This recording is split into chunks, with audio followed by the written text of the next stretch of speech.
لکھنؤ کی آن بان شان، اردو زبان کا وقار، صحافت کی آبرو، افسانے کی دنیا کا بے تاج بادشاہ احمد ابراہیم علوی شان بے نیازی سے 70 سال تک اردو زبان و ادب کی خدمت میں منہمک رہ کر بالآخر دنیا کی نظروں سے خود کو نہ چھپا سکا، اور اہالیان لکھنؤ ہی نہیں بلکہ گورکھپور، بارہ بنکی، شاہجہاں پور اور دور دراز کے ادیب و شاعروں نے ان کی صلاحیتوں اور خدمات کو سراہا۔ آل انڈیا مائنارٹیز فیڈریشن اور شائقین ادب نے انہیں آفتاب صحافت اور وقار لکھنؤ کے ایوارڈ سے نواز کر ان کی خدمات کا اعتراف کیا۔ پیش ہے لرنا آن لائن ود فیضان خان کی آنکھوں دیکھی رپورٹ۔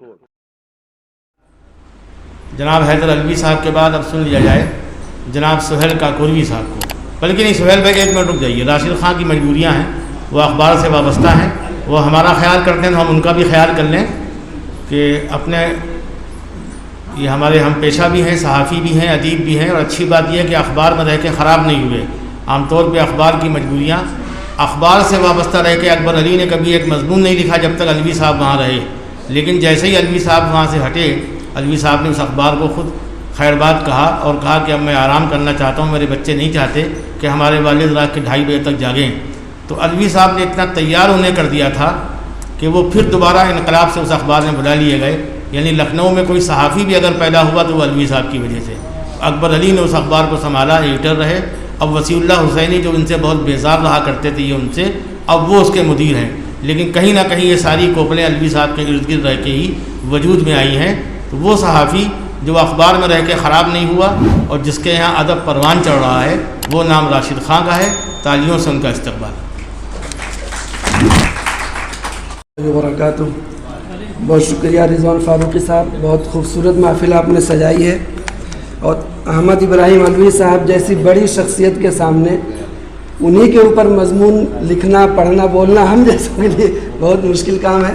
رضوان بھائی کا حکم تھا، کچھ الفاظ میں نے ٹوٹے پھوٹے الفاظ میں نے کچھ جو ہے جمع کر لیے ہیں، میں پیش کرتا ہوں۔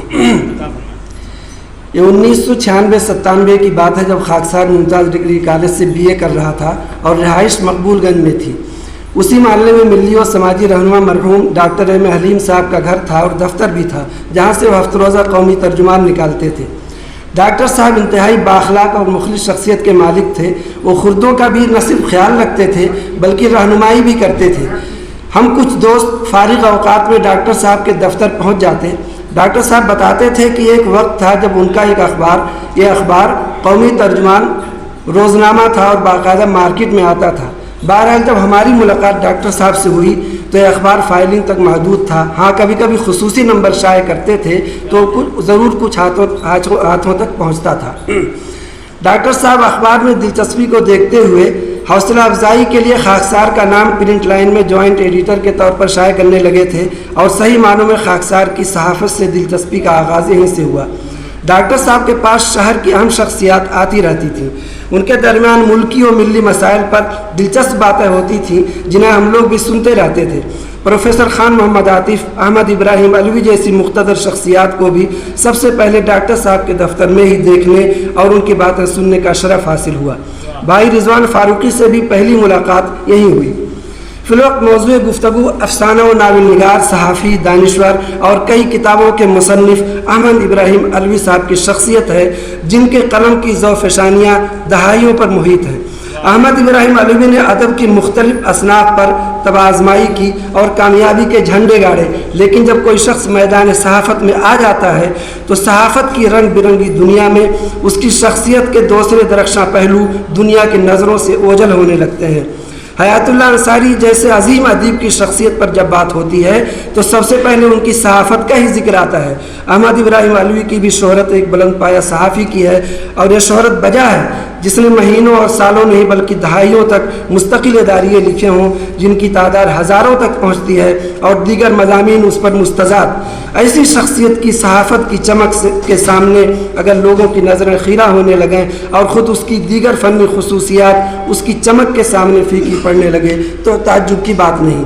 علوی صاحب کے صرف اداریوں کا انتخاب اگر چھاپا جائے تو بھی کئی جلدوں میں آئے گا۔ احمد ابراہیم علوی کا ادبی اور صحافی نقطہ نظر سمجھنے کے لیے ادبی ہستیاں و بستیاں کا مطالعہ ہی کافی ہے، جس میں عموماً ایک مضمون کی طوالت 2 سے 3 صفحے ہے۔ اگر کسی شخصیت کو 3 سے زیادہ صفحات مل گئے تو سمجھ لیجیے کو بہت ہی خوش قسمت ہوگا۔ گویا دریا کو کوزے میں بند کرنے کی اس سے بہتر مثال مشکل سے ملے گی۔ ایک جگہ تنقید پر اپنا نقطہ نظر پیش کرتے ہوئے احمد ابراہیم علوی صاحب کی سب سے بڑی شناخت آگ اخبار ہے۔ میں نے کوشش کی ہے کہ آگ اخبار کا نام میں نہ لوں، کیونکہ اس سے ہٹ کر بھی احمد ابراہیم علوی صاحب کی شخصیت ہے، تو ابھی تک تو آگ کا نام نہیں آیا۔ کوشش کی ہے کہ آگ کا نام نہ آئے، ویسے بھی اخبار والے دوسرے اخبار والے چھاپتے نہیں ہیں نام۔ تو احمد ایک جگہ تنقید پر اپنا نقطہ نظر پیش کرتے ہوئے رقم تراز ہیں: حال ہی میں مقدمے شعر و شاعری کے ذریعے بے لاگ، بے لچک اور اصولی تنقید کے دور کا آغاز کیا۔ شبلے نے اس کو علمیت اور وقار بخش کر اس اقدام کی تائید کی۔ اس کے بعد پیروی ہوتی رہی، کوئی نئی تلاش، نئی قدر یا نئی جہد مفقود رہی۔ ناقدین کی فہرست میں ناموں کا اضافہ ہوتا رہا، مگر منزل کی طرف قدم بڑھنے کی رفتار رفتہ رفتہ سست ہوتی رہی۔ تنقید ایک فیشن بن گیا۔ ہر اس ادیب نے جو ذرا بھی اہمیت رکھتا تھا تنقید کو گھر کی بادی تصور کیا۔ ظاہر ہے اس میں کون تنقید کے اصولوں کو مد نظر رکھتا اور کون اس بات کی فکر کرتا کہ اس کے صفحے کے صفحے کالے کرنے کا کوئی مقصد ہے بھی یا نہیں۔ گویا تنقید کا کارواں اپنی منزل کی طرف بڑھتے بڑھتے رک گیا۔ تنقید کے بجائے تنقید سے ایک فن بن گئی اور اسی کو تنقید کے نام سے رائج رکھا گیا۔ ہر شخص نے اپنے دل کے ففولے پھوڑنے کے لیے اس کو موضوع ترین سمجھا۔ اس طرح تنقید کوئی باوقار فن کے بجائے ایک ایسا معیوب طرز تحریر ٹھہرا کہ لوگ اس کی طرف بڑھنے کے بجائے اس سے کشا کشا رہنے لگے اور اس کا مطالعہ تجزیہ اوقات سمجھا جانے لگا۔ اسی مضمون میں آگے لکھتے ہیں: تنقید نہ تذکرہ ہے، نہ تذکرہ نگاری اور نہ تحقیق کا دوسرا نام۔ ہاں اس کے ڈانٹے ضرور اس سے ملتے ہیں، مگر عموماً اردو میں تذکروں اور عام تحریروں کو بھی تنقید کا نام دے دیا جاتا ہے۔ اس میں ادیب، قاری اور ناقد سب کا قصور ہے۔ تنقید کو محض تنقید اور سب سے جدا کرنے کی کوشش ہی بہت کم ہوئی۔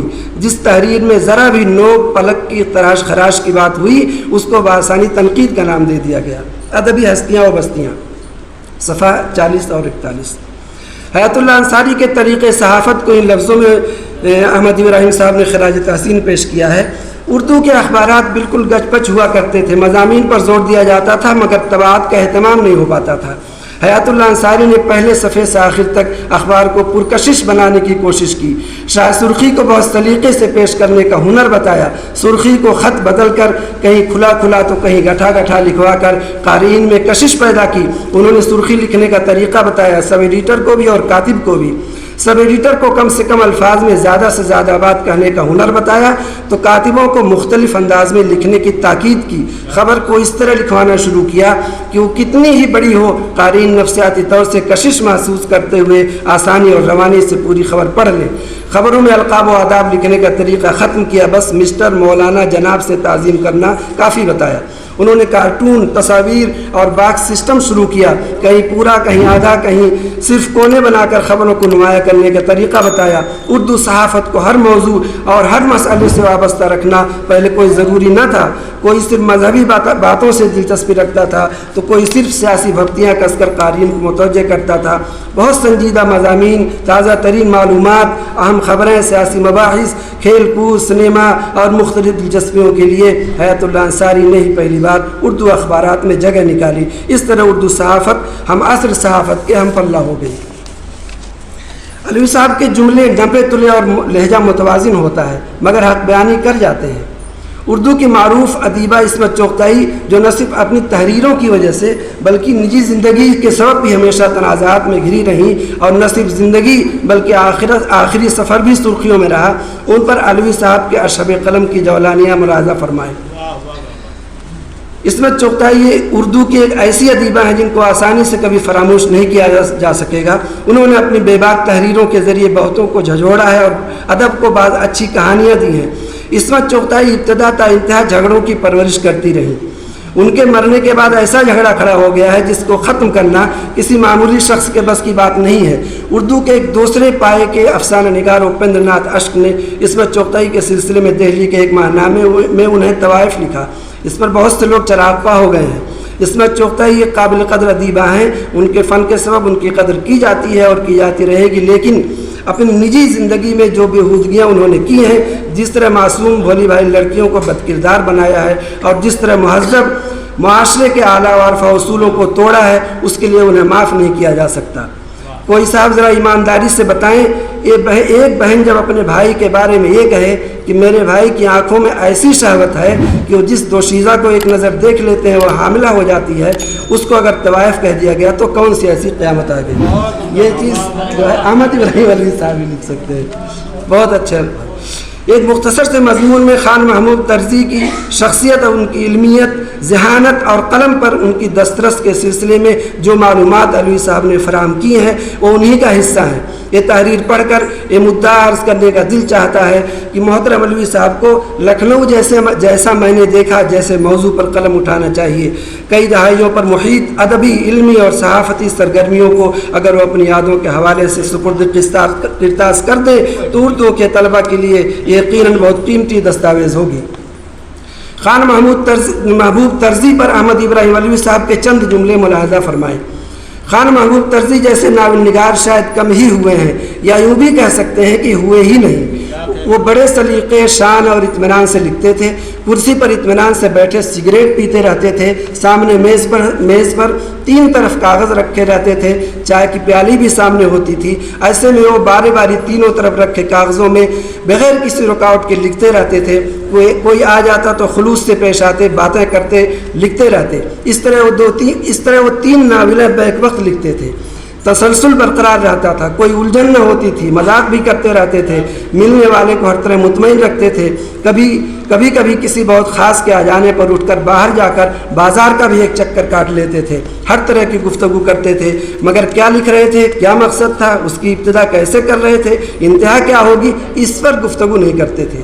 یہ باتیں سننے والے حیرت میں رہ جاتے ہیں۔ اکثر جب تک اپنی آنکھوں سے نہ دیکھ لیتے یقین ہی نہ کرتے تھے کہ بیک وقت 3 ناولیں گفتگو کرتے ہوئے مسلسل لکھتے رہتے تھے۔ ادبی ہستیاں و بستیاں۔ بس 1 منٹ اور ہے۔ حضرت عمر فاروق رضی اللہ تعالیٰ عنہ کا قول ہے کہ اگر کسی کو پرکھنا ہو تو حذر کے ساتھ ساتھ اس کے ساتھ سفر بھی ضروری ہے۔ احمد ابراہیم علوی صاحب کے ساتھ ایک سیمینار میں شرکت کے لیے شاہجہاں پور جانے کا موقع ملا۔ سفر کب ختم ہو گیا پتہ ہی نہیں چلا۔ شاندار شخصیت، دلچسپ گفتگو، سب سے بڑی بات یہ ہے کہ ان کے اندر ریاکاری نہیں ہے۔ دل میں جو کچھ ہوتا ہے بے لاگ لپیٹ کہہ جاتے ہیں۔ کبھی ساتھ کام کرنے کا موقع نہیں ملا، لیکن جن لوگوں نے علوی صاحب کے ساتھ کام کیا ہے ان کی زبان سے علوی صاحب کے بارے میں کبھی کوئی منفی بات نہیں سنی۔ یہ چھوٹی بات نہیں ہے۔ ایڈیٹر سے تو ماتحت عموماً شاکی ہی نظر آتے ہیں۔ علوی صاحب کی تحریریں بتاتی ہیں کہ ان کے ہاں آورد نہیں آمد ہے، برجستگی ہے۔ چھوٹے چھوٹے سادہ و سلیس جملوں کو استعمال کرتے ہیں اور تکلف برطرف کے انداز میں اپنی بات کہہ جاتے ہیں۔ احمد ابراہیم علوی صاحب یقیناً گوناگوں خصوصیات کے حامل ہیں، لیکن بہرحال ان کے اصل شناخت صحافی اور میں ایک موقر اخبار کے ایڈیٹر کی رہی ہے۔ صحافیوں کی کوئی کمی نہیں ہے اور نہ ہی ایڈیٹر کے منصب تک پہنچنے والوں کی کمی ہے، لیکن کسی منصب پر پہنچ کر نیک نامی کو برقرار رکھنا اور خاص طور سے صحافت جیسا مقدس پیشہ جو اب حد درجہ آلودہ ہو چکا ہے، اس آلودہ پیشے میں رہتے ہوئے اپنے دامن کو داغدار ہونے سے بچائے رکھنا احمد ابراہیم علوی صاحب کی بڑی خوبی ہے۔ ورنہ نامعلوم کتنے لوگ کوششیں کر کے منصب ادارت تک پہنچے، لیکن منصب سے اترنے کے بعد ان کا یہ حال ہے کہ پھرتے ہیں میر خوار، کوئی پوچھتا نہیں۔ ایک جملہ اور ہے، آج کے دور میں جب سوشل میڈیا کی وجہ سے لوگوں تک اپنی بات پہنچانا انتہائی آسان ہو گیا ہے، بغیر ٹی وی اور بغیر اخبار کے بھی آپ اپنا لکھا ہوا اور بولا ہوا دور دور تک پہنچا سکتے ہیں۔ ایسے وقت میں لگتا ہے کہ ایک عظیم افسانہ نگار اور ناول نگار اور عظیم صحافی کا قلم خاموش ہو گیا ہے۔ ہم امید کرتے ہیں کہ جس طرح وہ اپنے اداریوں کے ذریعے قوم کی رہنمائی کرتے آئے ہیں، وہ اپنے وسیع علم و تجربے کی روشنی میں پھر سے میدان میں آئیں، کیونکہ آج ان کی رہنما تحریروں کی کہیں زیادہ ضرورت ہے۔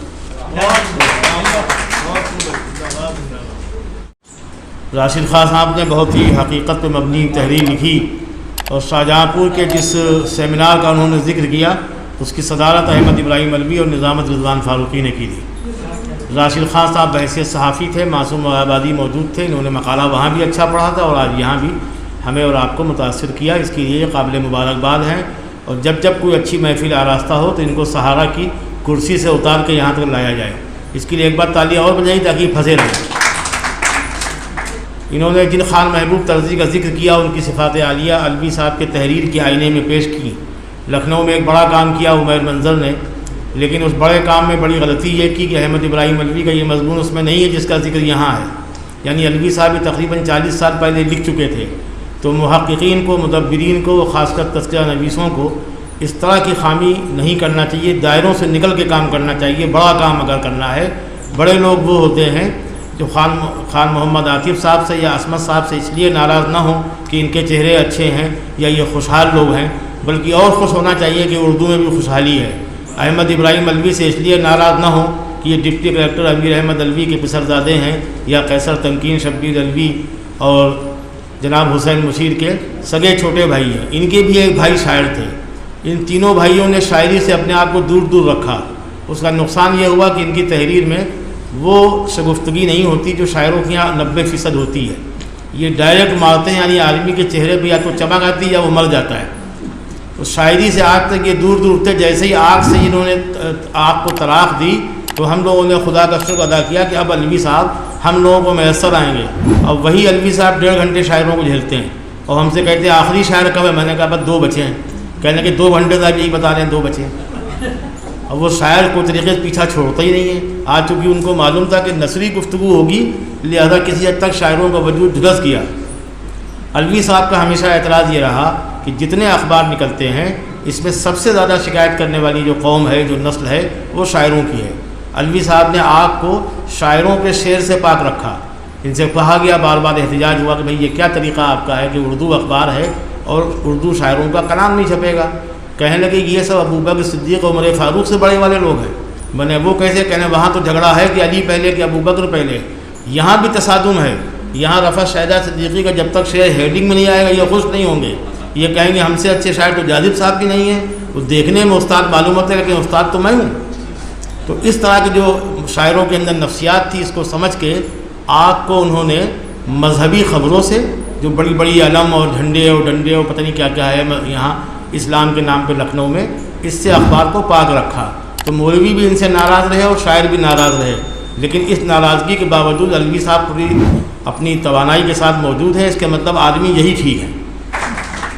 احمد ابراہیم علوی صاحب کو تو آج کچھ بول رہی نہیں، اس لیے کہ وہ ہمارا مرکزی کردار ہیں اور ان کے پاس اتنے اخبار ہیں، سب پرانی فائلیں. اگر وہ کہیں گفتگو کرنے لگے تو انشاءاللہ صبح قیامت تک وہ گفتگو کر سکتے ہیں. یہ میں نے پہلے بھی کہا کہ ان کو پیدل چلنے میں معرکہ ہے، ان کو بولنے میں کوئی تھکان کبھی نہیں ہوتی، ان کو لکھنے میں کبھی تکلف نہیں ہوتا، اور کوئی ان کے ہتھے چڑھ جائے تو انشاءاللہ اس کا انتقال بھی واجب ہے، کیونکہ بولتے صرف علوی صاحب ہیں، سنتا وہ ہے. لرن آن لائن کی جانب سے آپ سے بس اتنی التجا ہے کہ ہمارے اس پروگرام کو لائک، شیئر اور سبسکرائب ضرور کریں. ساتھ ہی بیل آئیکن دبانا نہ بھولیں جس سے ہماری ہر ویڈیو آپ تک اپلوڈ ہونے کے ساتھ ہی پہنچ سکے. شکریہ.